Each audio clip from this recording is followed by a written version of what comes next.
My parents bought my sister a house, then handed me the loan papers and said, "Family means sacrifice."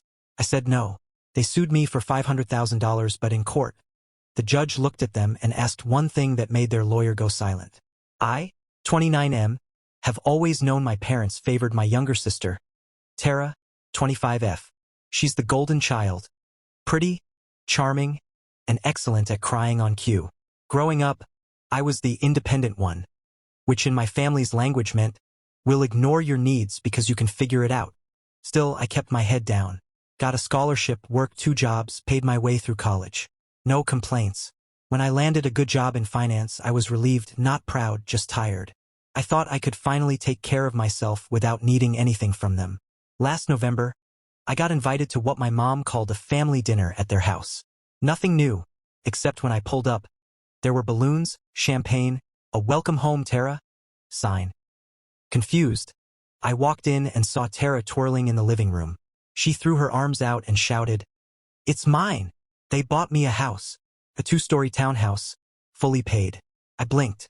"Wait, this house." My dad clapped me on the back. "Isn't it beautiful? A gift for Tara. She's starting fresh. We wanted to support her." No mention of the fact that she dropped out of 3 universities and quit her last job after 2 weeks because the manager didn't vibe with her aura. Still, I smiled, said congratulations, and poured myself a drink. Then, after dinner, my parents asked to talk privately. They handed me an envelope. Loan documents. $500,000. From a private lender. In my name. I looked at them. "You bought her a house in my name?" My mom said calmly, "You have a steady income. Tara doesn't. But she's family. And family means sacrifice." I laughed. Actually laughed. I thought it was a joke. But they weren't laughing.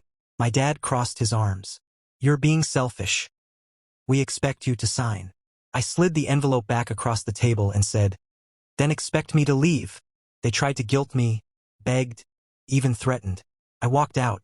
I thought that was the end. It wasn't. 2 weeks later, I got served. They were suing me, claiming I agreed to co-sign and then maliciously backed out, causing Tara emotional distress and financial instability. They were suing me for $500,000 in damages. I showed up to court. No lawyer, just me and a folder full of text messages and emails that told the truth. I wasn't scared, just exhausted.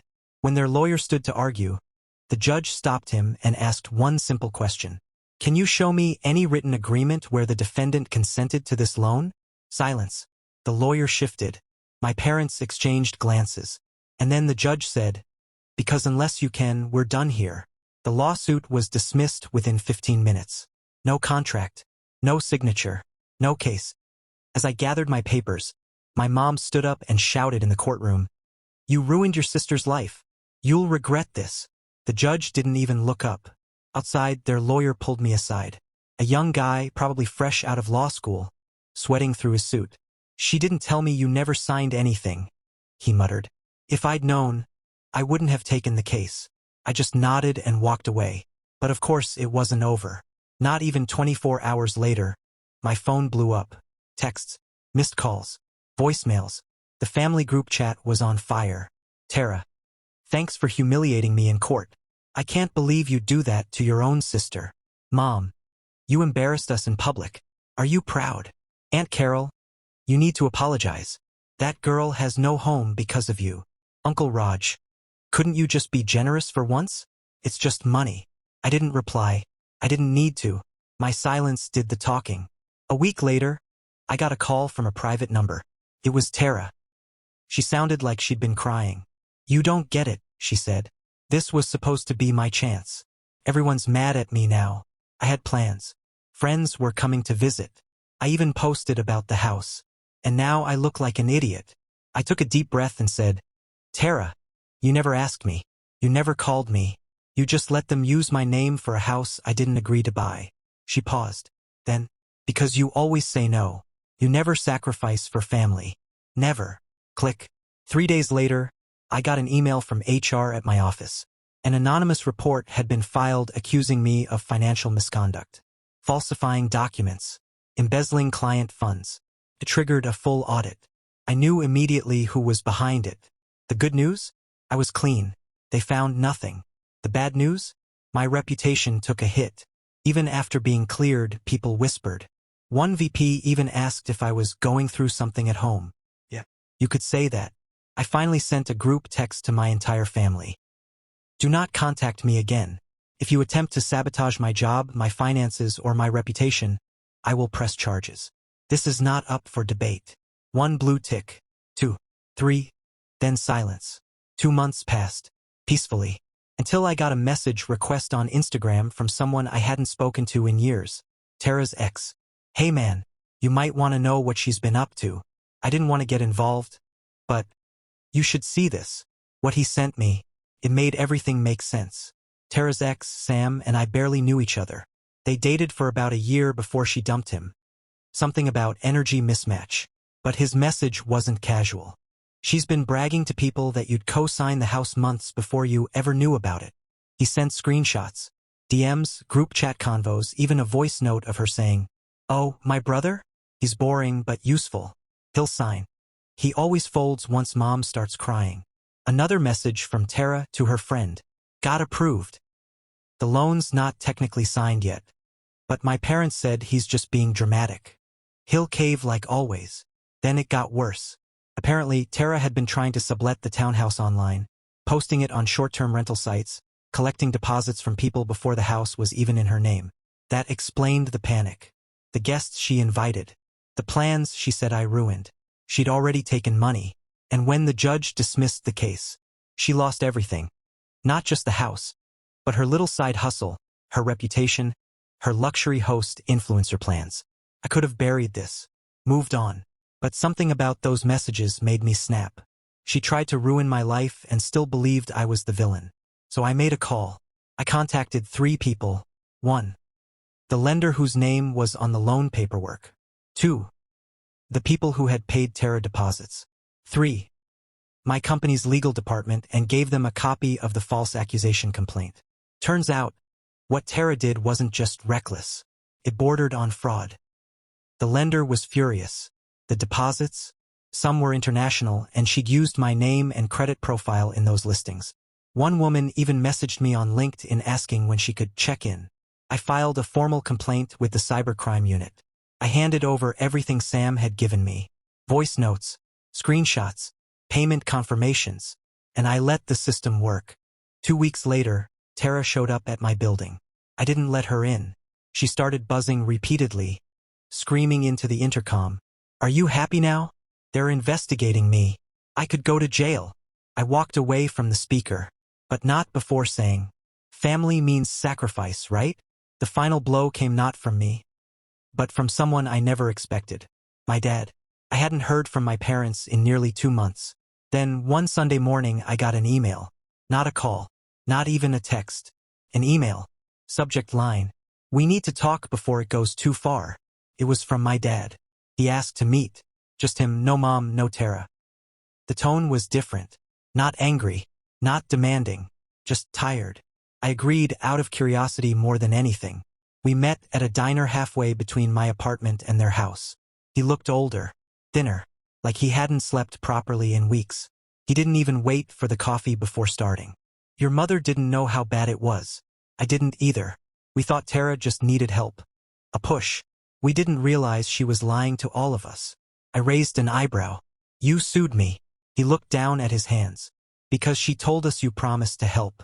She showed your mother a fake email. She said you were backing out at the last minute to hurt her. And your mom. She's always been softer on her. She panicked. I said nothing. Let him talk. After court, she doubled down. Said you embarrassed the family. Betrayed your blood. But then the fraud stuff came out. The messages. The bookings. The lender is investigating, and the cops came to the house last week. That's when your mom finally. He exhaled. That's when we realized. He reached into his coat and slid something across the table. A check. $500,000. My name on it. It's from our retirement. The lawsuit. The damage. Your name getting dragged into this, we can't undo it. But this is what we can do. I didn't touch the check.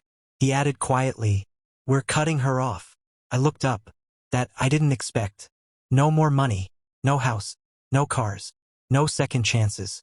She's staying with your aunt until this clears up. Your mother finally saw the screenshots. She's broken. It's going to take time. I asked one question. Did you really believe I would agree to that loan? He hesitated, then said, we didn't want to believe you'd say no. We just hoped we could convince you. I nodded.